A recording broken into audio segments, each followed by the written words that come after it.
ಕಾಂಗ್ರೆಸ್ನ ಮುಸ್ಲಿಂ ಮುಖಂಡ ರಾಹಿಲ್ ಶರೀಫ್ ದಲಿತ ಮಹಿಳೆಯ ಮೇಲೆ ಮತ್ತು ದಲಿತ ಯುವಕನ ಮೇಲೆ ಅತಿ ಹೆಚ್ಚು ಹಲ್ಲೆ ಮತ್ತು ದೌರ್ಜನ್ಯ ಮಾಡುತ್ತಿರುವುದು ಇಡೀ ದಲಿತ ಸಮುದಾಯಕ್ಕೆ ಅಪಮಾನ ಉಂಟುಮಾಡಿದೆ.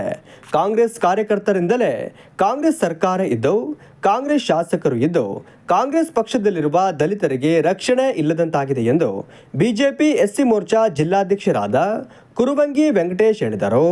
ಕಾಂಗ್ರೆಸ್ಸಿನ ಮುಸ್ಲಿಂನ ಮುಖಂಡರು ನಮ್ಮ ಸಮುದಾಯದ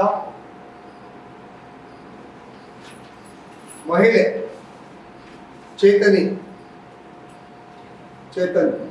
ಅಂತಕ್ಕಂಥ ಮಹಿಳೆಗೆ ಅವರ ಪತಿ ಅವರು ಮನೆಯಲ್ಲಿರುವಂಥ ಸಂದರ್ಭದಲ್ಲಿ ಈ ರಾಯಲ್ ಶರೀಫ್ ಅಂತಕ್ಕಂಥ ವ್ಯಕ್ತಿ ಮತ್ತು ಅವ್ರ ತಂಡದೊಂದಿಗೆ ಹೋಗಿ ಮನೆ ಹತ್ತಿರ ಹೋಗಿ ಅವರಿಗೆ ಅವಾಚ್ಯ ಶಬ್ದಗಳಿಂದ ನಿಂದಿಸಿ ಹೊರಗೆ ಕರೆದು ಅವರ ಪತಿ ಬಂದು ಗೇಟಿನ ಹತ್ರ ಬರ್ತಾರೆ. ಬಂದ ತಕ್ಷಣಕ್ಕೆ ಅವರ ಪತಿಗೆ ಮತ್ತು ಚೇತನಿ ಅಂತಕ್ಕಂಥ ನಮ್ಮ ಸಮುದಾಯದ ಮಹಿಳೆ ಅವರಿಬ್ಬರಿಗೂ ಕೂಡ ಮಚ್ಚನ್ನು ಬೀಸ್ತಾರೆ. ಮಚ್ಚನ್ನು ಬೀಸಿದ ತಕ್ಷಣ ಈ ಅಪ್ಪ ತಪ್ಪಿಸ್ಕೊಂಡ್ಬಿಡ್ತಾರೆ. ಅವರ ಪತಿ ಅವರ ಗಂಡನಿಗೆ ಕೈಗೆ ಏಟ ಬೀಳ್ತದೆ. ಆ ಕೈ ತುಂಬಾ ಸ್ಪೆಲ್ಲಿಂಗ್ ಬರ್ತದೆ.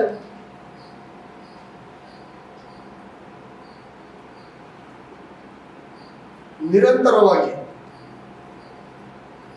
ಯಾರು ಈ ಮುಸ್ಲಿಂ ಕಿಡಿಗೇಡಿ ಯುವಕ ರಾಯಲ್ ಶರೀಫ್ ಕಾಂಗ್ರೆಸ್ಸಿನ ಮುಖಂಡ ಇವರ ಮೇಲೆ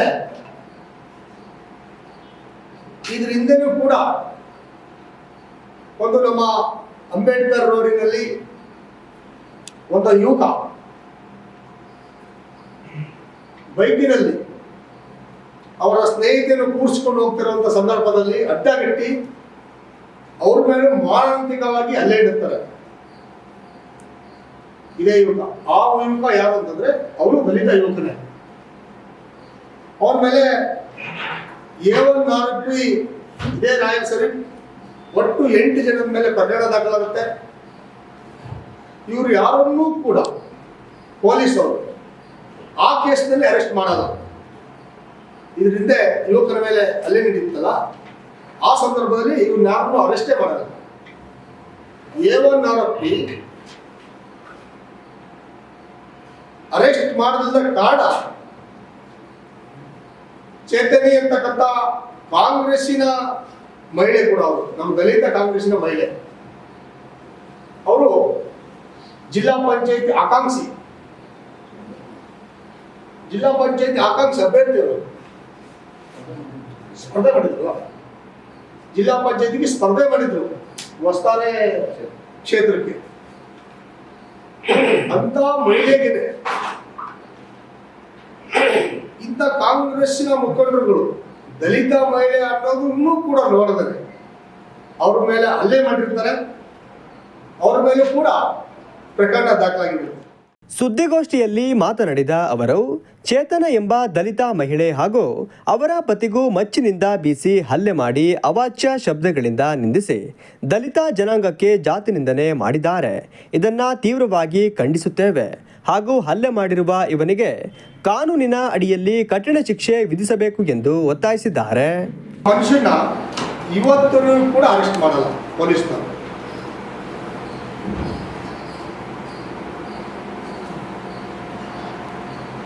ಇವತ್ತೂ ಕೂಡ ಅರೆಸ್ಟ್ ಮಾಡಲ್ಲ.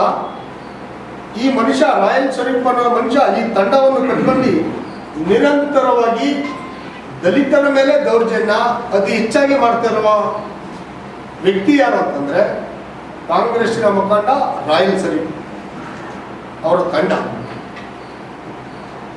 ಇವರಿಗೆ ಇಷ್ಟೆಲ್ಲ ಧೈರ್ಯ ಬರೋಕ್ಕೆ ಹೇಗೆ ಸಾಧ್ಯ? ದಲಿತರ ಮೇಲೆ ನಿರಂತರವಾಗಿ ಇವರು ದೌರ್ಜನ್ಯ ಮಾಡ್ತಾ ಇರೋದಂದ್ರೆ ಇಷ್ಟು ಧೈರ್ಯ ಬರೋಕ್ಕೆ ಹೇಗೆ ಸಾಧ್ಯ?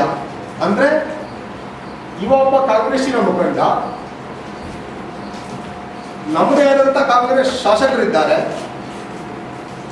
ನಮ್ಮದೇ ಆದಂಥ ಉಸ್ತುವಾರಿ ಮಿನಿಸ್ಟರ್ ಇದ್ದಾರೆ, ನಮ್ಮದೇ ಸರ್ಕಾರ ಇದೆ.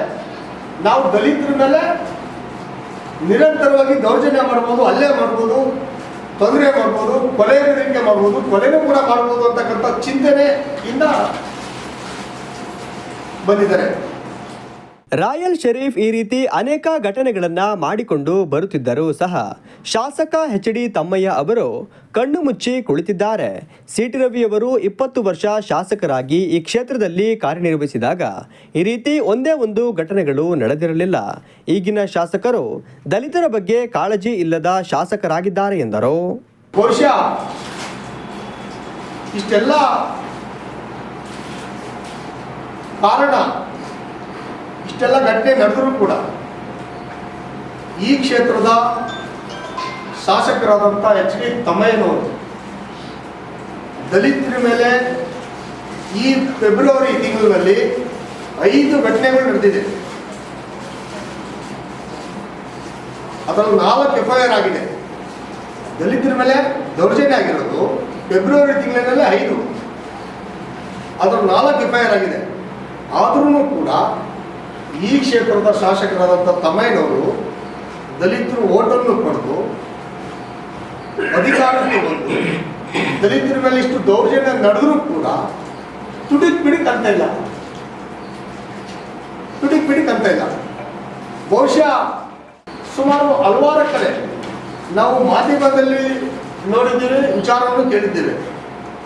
ಕೆಲವು ಕಡೆ ಮೈಸೂರಿನಲ್ಲೂ ಕೂಡ ಮಾಧ್ಯಮದಲ್ಲಿ ಬಂತು. ಮುಸ್ಲಿಂ ಮುಖಂಡರುಗಳಿಂದ ದಲಿತ ಮಹಿಳೆ ಮೇಲೆ ಮತ್ತವರ ಪತಿ ಮೇಲೆ ಹಲ್ಲೆ ಆಗ್ತಕ್ಕಂಥದ್ದು. ಬಹುಶಃ ನಮ್ಮ ಸರ್ಕಾರ ಇದ್ದಾಗ ಇಲ್ಲಿನ ಶಾಸಕರು ಸಿ.ಟಿ. ರವಿಯಣ್ಣ 20 ವರ್ಷ ಇದರಿಂದ ಆಗಿದ್ದಾಗ ಬಹುಶಃ ಈ ಥರ ಘಟನೆಗಳು ನಡೀಲಿಕ್ಕೆ ಅವಕಾಶ ಮಾಡಿಕೊಟ್ಟಿರಲಿಲ್ಲ. ಸುದ್ದಿಗೋಷ್ಠಿಯಲ್ಲಿ ರೇವನಾಥ್, ಕೇಶವಮೂರ್ತಿ, ಕೊಲ್ಲಬೋವಿ, ಬೀರಪ್ಪ, ಹಂಪಯ್ಯ, ಯತೀಶ್ ಉಪಸ್ಥಿತರಿದ್ದರು.